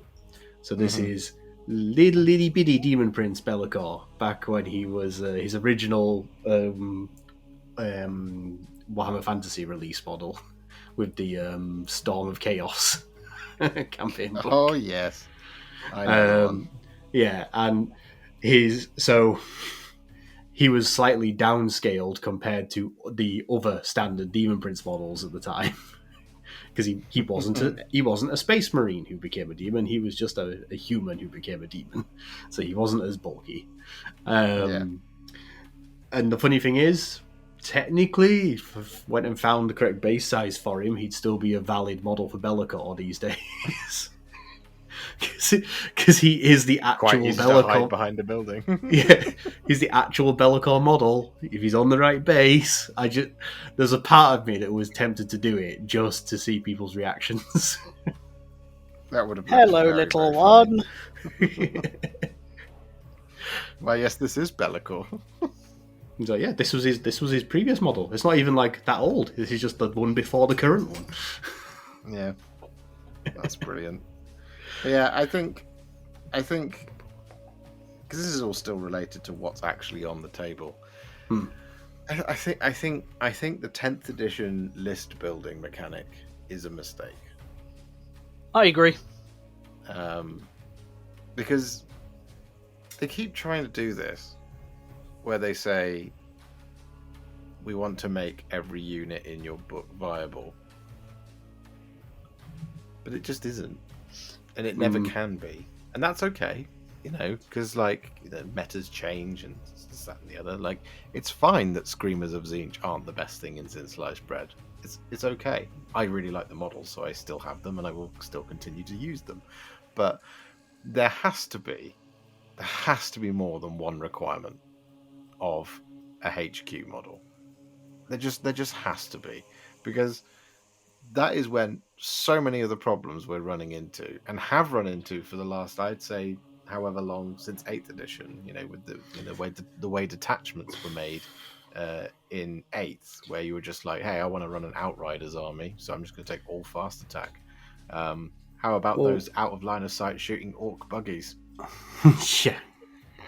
Do you know what I mean? What's the problem here? Let's punish the buggies. No, let's punish the way armies are built. I personally feel like they keep trying to reinvent the wheel with every new edition. Like, they'll say, we're going to do this and try this, and some of it will be good, some of it won't be great. And it's like, cool, we're going to try something completely different this time. It's like, or build on the bits that are going well, take the community feedback, play test a little bit more, and build on the base you've got. Like, I was super excited for 8th, because as much as I enjoyed 7, there was a lot. I played it for, God knows, 5-6 years in like 6th to 7th format. And when 8th came out, I loved how the army building worked. I loved how I could run my Gene Stealer cult with Astra Militarum allies with a Baneblade. I thought that was dead cool. It was nice and let me build a thematic list around what I want to do. And then 9th came around and it was essentially the same. It was like, yep, cool. And then, like you were saying, Josh, 10th came out and it's like, cool, take a HQ, whatever else you want, go for it. Yeah. And again, it just, is this to cater to writing what they deem a simpler rule set they can manage better, with quotation marks? Or is it, we're just going to keep trying new things until people stop buying books? Yeah. But it's almost like, if you're playing competitively, that should be the most regulated part of the game. So, like, I think the 10th edition list building mechanic is absolutely fine. If the three of us wanted to get together to throw dice with whatever the hell we wanted in our collections, great, we can bring valid armies. But if we want to go to a competitive event, that's where there should be limitations to improve that focus on skill versus list. Yeah. So, like, if it's like, hey, look, for a competitive event, here is the force organization chart. that's how you build your army. 2 troops, 1 HQ, and then optional 2 additional HQs, 4 additional troops, 3 elites, 3 heavy supports, 3 fast attack, and what was it? It was unlimited dedicated transports, all that kind of thing. That's how it should be. It's absolutely how it should be. Yeah. Which is funny because I still write lists that way, even in 10th edition. I still almost stick to the confines of a Force Hog. So I do the same thing. I always go, how do I squeeze the most amount of efficiency I can into this list around these 30 30 Space Marines I have to put in? Oh wait, I don't have to. Yeah. I've just saved myself 600 points there. So I suppose one of the ways that they are perhaps artificially introducing this concept back in is with the new detachments in the new codexes, because basically if you take anything other than the standard racial detachment, 90% of the elements of that detachment's rules, i.e. its stratagems, its enhancements, all the rest of it, they're all basically key locked to certain keywords and units. Mm-hmm. And that is kind of your tax. Like, if you want to make use of the stratagems and the enhancements available in the Lightning Assault Space Marine detachment or whatever, then you have to take units of Outriders, Chaplain on Bike, the ATV, and whatever else to actually get the benefit of your rules. And that is kind of like saying, if you're going to run this army, you have to use these XYZ units and not just the entirety of your codex. But yes, you are correct. However, I think the codexes that we're getting in the Tyranids and the Space Marine ones, to me, have been incredibly underwhelming. Because the Index detachment still remains to be the one that everybody takes because it's the most flexible. Yep, I would say that is the same for the Tyranids. Like, that seems to be the case as well. Yeah, and the problem is they're doing. I think they've got this. I think they've got things a little bit backwards, in that they're trying to simplify the game, and that's great. But 8th edition was pretty simple, and the armies that we got by the end of 8th edition, there was a lot of firepower, a lot of teeth all over the field. There were some armies that were not doing as hot as others, and there were some that were doing too hot. But those are balance changes, right? You know, there's a couple of tweaks here and there would have made things pretty good. And I think the same thing could be said towards the end of 9th. Not in terms of the mechanics of the way the game played, but I think the armies, to a point, were reasonably well balanced, I thought, by the end of it. Now, the problem I have had with both the 10th codexes that we've had so far is the detachments that have come out in addition to the Index one. So, like the I can't remember what it's called, the White Scarsy one, the one that's meant for bikes, that has its ability that keys off of mounted, and it's like, great, that affects 3 things in the book, and the rest of it doesn't matter. So what do I get for my 3 things in the book? I get the ability to, is it fall back and charge or advance and charge, something like that, something to that effect. So you get that on units that you don't want to be doing that with, because they're not as strong as some of the other options you have for doing that in the book. So at that point, you're better off, if you want to take the full Outriders army, you're actually better off still playing in Gladius, because you'll get the doctrines. Yeah. There's no tangible benefit to doing it, unlike, say, again, to hearken to Sigmar, although it needs to be toned down in Sigmar, if battle line actually meant something in 10th edition, which it doesn't currently. Yep. If it meant something, and then the White Scarsy one, which is name we can't remember right now, if that one said, hey, Outriders become battle line, there's a tangible benefit to doing it. But there isn't, because being able to advance and charge with chainswords against vehicles was great in ninth, because it meant you could drown them with attacks, and you could probably find ways to buff the strength a little bit to maybe get it to wounding on 5s, and this, that, and the other. But when you're strength 4 and you're going up against vehicles that are toughness 12, you're not getting that to a 5 in any way, shape, or form, unless you're finding +1 to wound, which is very hard to. So that encourages you to not play that way, because there's no benefit to doing that unless you'll say, I'm going to play with my outriders against my opponent who's playing as Leagues of Votan, and they have an entire 2,000 point army of Hearthkin warriors. Yeah, it's like the lack of incentive to run these thematic detachments, because yes, cool, we get this, we get access to these stratagems and these enhancements, that's great, but in game it's just kind of, there's not a lot of reasons for you to take them if you want to, like, especially with a competitive mindset, be able to do anything with it. And I think that's why they've got rid of your hive fleets and your chapter rules and stuff like that, which I think is a crying shame. Yeah, I think you're all right. That there was problems I had with the thing that we saw in 8th and 9th of being able to do your custom thing where you pick nothing but benefits. Oh, yeah, the custom thing I never like being able to just pick from the archetypes that exist within the lore subfactions, sure, but the whole custom thing was just it was meant to be built spending stratagems on additional warlord traits and stuff like that, and you had guys with like 2 or 3 warlord traits. It's like, come on, mate. It was meant to be billed as the even more narrative option for like the build your own Space Marine chapter, build your own craft world sort of thing. But instead, anyone ever did was build the Obsec dynasty, and so on. You know, Which and to be clear, that is not the fault of the players. That is the fault of us as people who are making content. Nah, we can't take responsibility for that, mate. Sorry.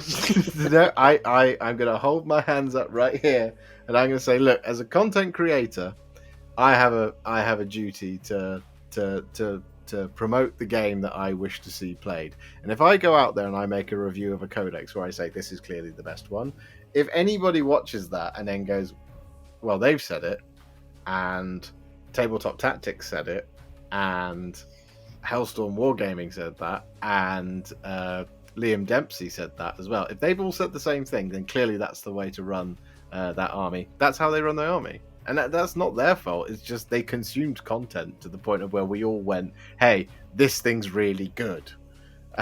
so they do. And that's absolutely fine.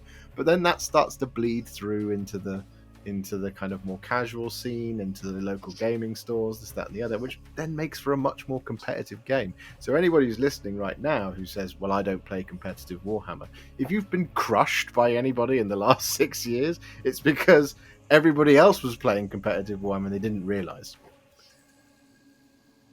So I hold you wholly responsible, Josh. Thank you very much. I commend you for your honesty. You can hold me 100% responsible. Yeah, and I keep using the term manage your expectations, but I say to everybody, a game is always as good as the people you play it with. Mm-hmm. So my friendship group isn't very competitive. We'll go to, like, we make weekend events of going to, like, Cardiff and Narrative Heresy events because we just love weekends away and having a good time. We go to the odd event in the Midlands and stuff like that. That's our jam. If people's jam is literally, I know these are the exact parameters of this event, this is the layout, this is the mission, I've got my list ready, I'm going to win. Amazing. Go and have a good time if that's your jam. Have a fantastic time of it. It's just, people get this different sense of accomplishment from different aspects of this hobby, and fair play. Go and have a bloody good time. Always. Well, just to cycle back then quickly to the point about the core detachments for each of the factions and codexes. And maybe this is a thing that will have to evolve more as more codexes come out and we get deeper into the edition. But when you were talking about regulating army choice as part of your mission pack for an event, what do you think, Josh, to the idea of you prohibit the use of the generic one only? So you can't take the Gladius Strike Force, but you can take any others. And at which point, then people have to commit to a direction for their army building, and everyone is probably going to pick a few different options from the 6 remaining, rather than everyone going for the one universal one. I think it works in principle if there was a consistent quality between all of them. Yeah, okay, so maybe you get 2 or 3 of them that become the go-to choices instead. Exactly, that's because like at the moment it's so early in the edition that you can't really pass sweeping judgment, and like Tyranids for me was an interesting one because the index one is clearly the best one. I think most people will agree on that, and it's the most flexible, and it's the one most people are used to anyway, having played with it in the index, so why bother changing?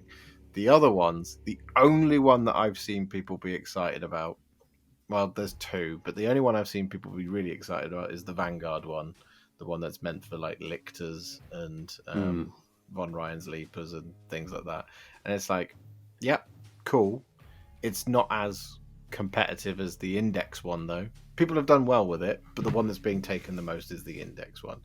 The other one that people have taken is the Synaptic Nexus one, which is the one that's quite similar to the 9th edition thing, where you pick something that happens for a phase, and then it happens if you're within Synapse. That one, which, you know, fine. That one's okay, but I'm not seeing too much like people enthusing about that. But if that's 3 from the 5 or 6 that are in there, then that means there's a couple that are throwaway. And the same thing that is in the Space Marines one is that on paper some of them can look good, but then as soon as you immediately apply game logic to them, they're awful. They're just not worth the paper that they're printed on.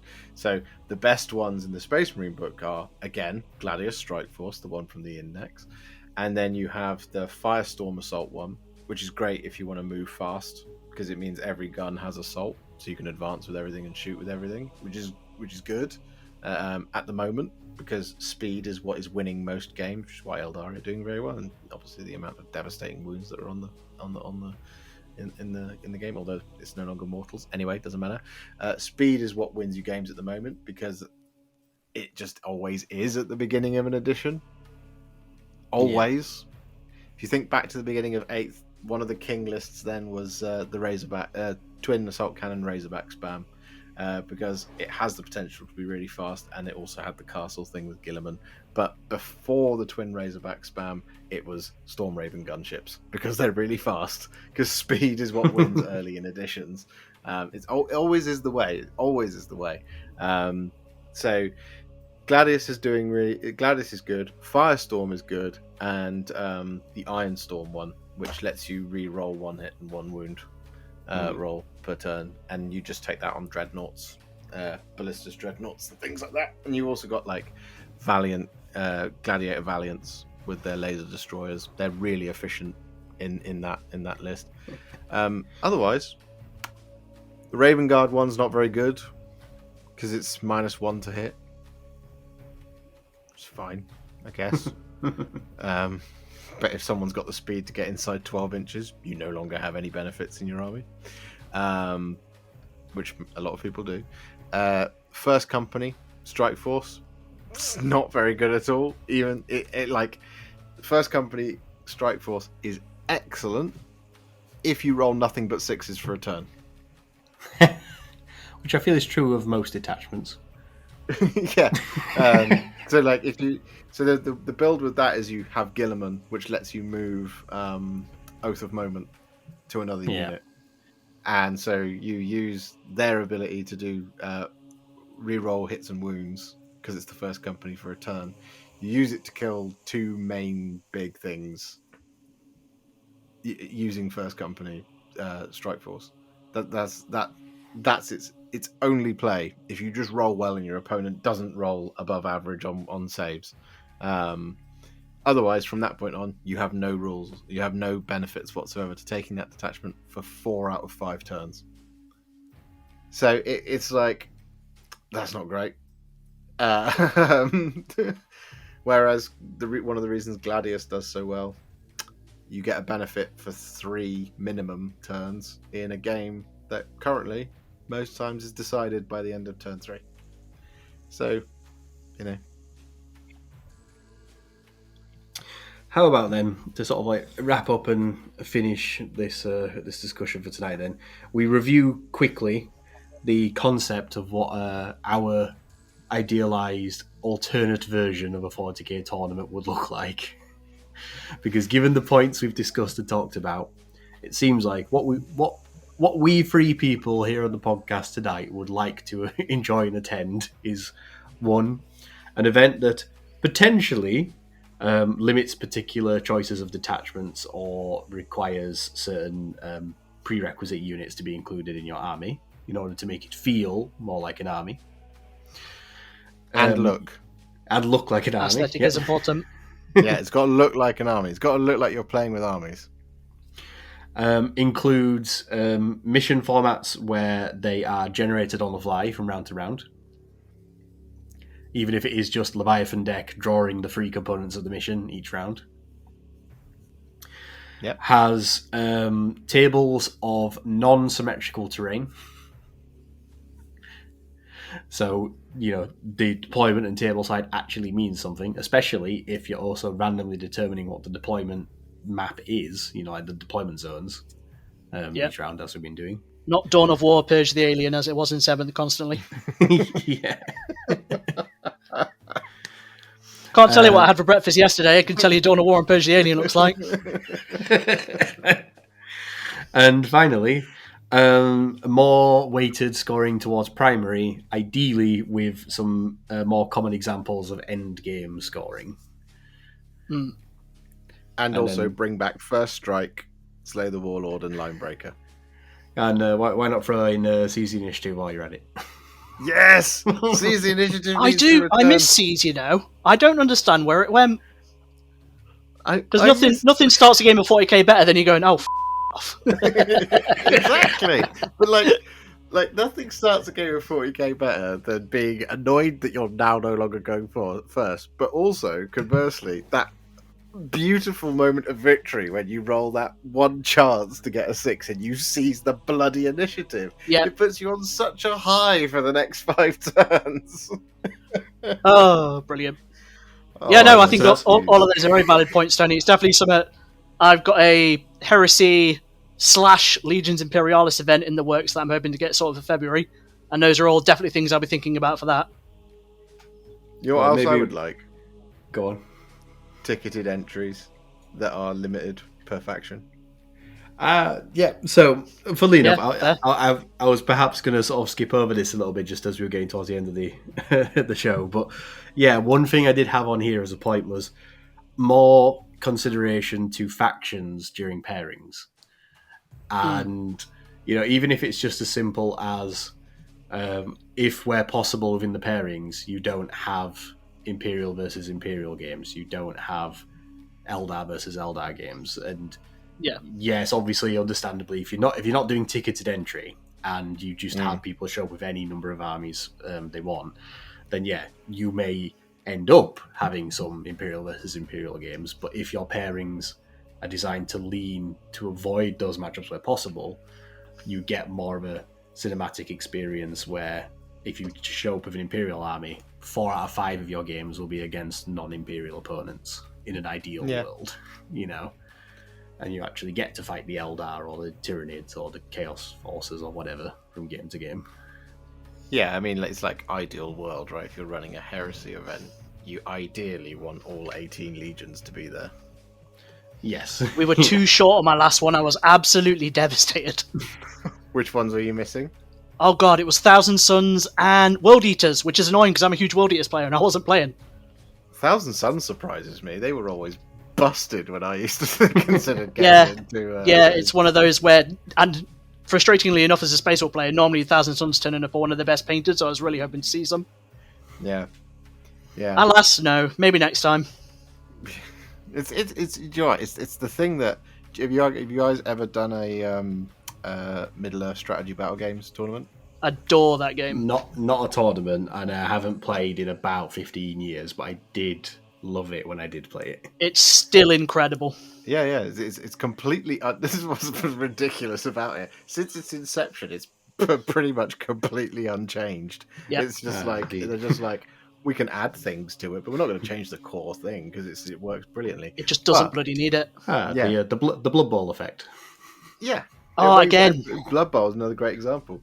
But the thing that MESBG does, I love this, and you can't expect people to do this for a 40k tournament because it would be insane.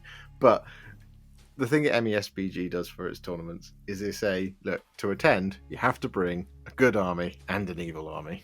Yes, I knew that. I've heard that in the past, that Lord of the Rings events, you have to bring one of each side. Like, you have to bring two armies, a good army and an evil army. Yeah, because there are mechanics that impact good versus evil and evil versus good, and you won't get that if you have good versus good or evil versus evil. Yeah, and also just like from a narrative spin, you don't want good versus good.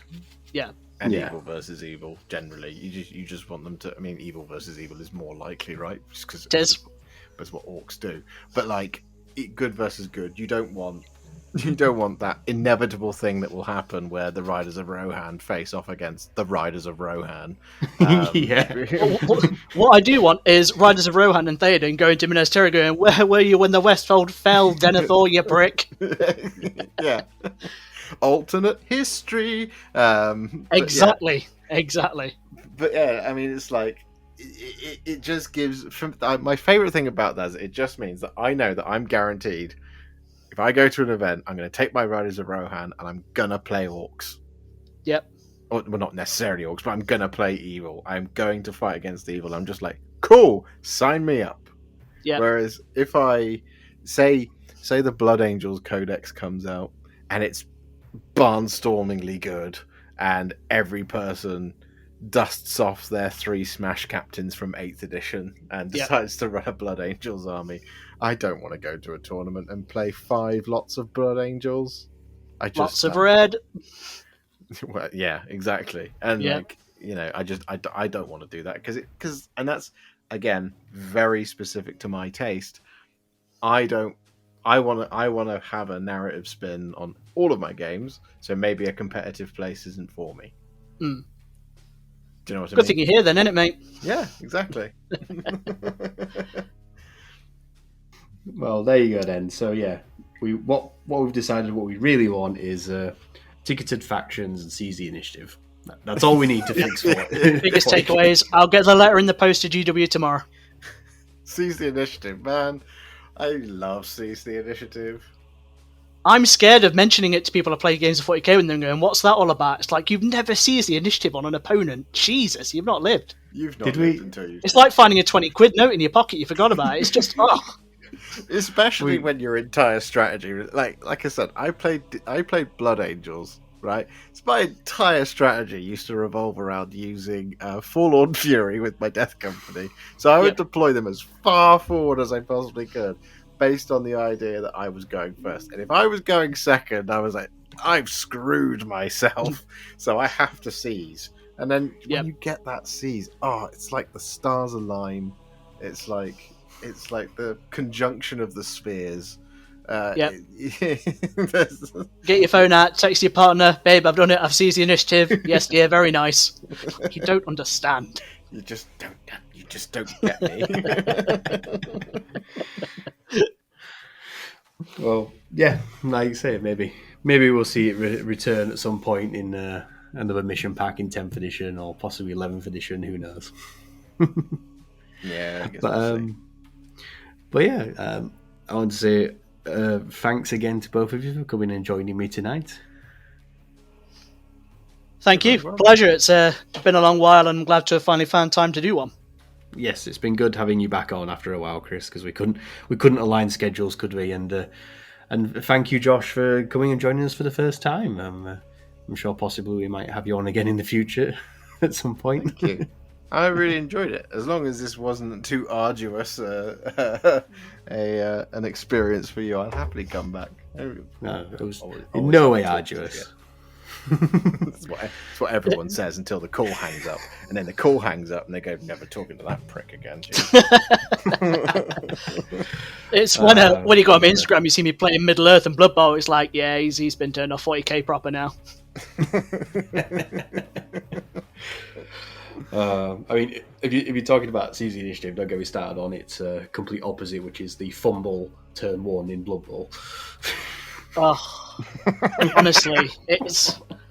The very first game of Blood Bowl I played, I fumbled first turn. Yeah, good. It's a rite of passage. It's what everyone does. Very first game of Necromunda I ever played, my ganger fell from the top of the walkway and killed itself. I just failed an athletics check or whatever it was called. Yep. It just every game I've ever started has always done the stupid thing first, and I Good. love it. Good. I love it.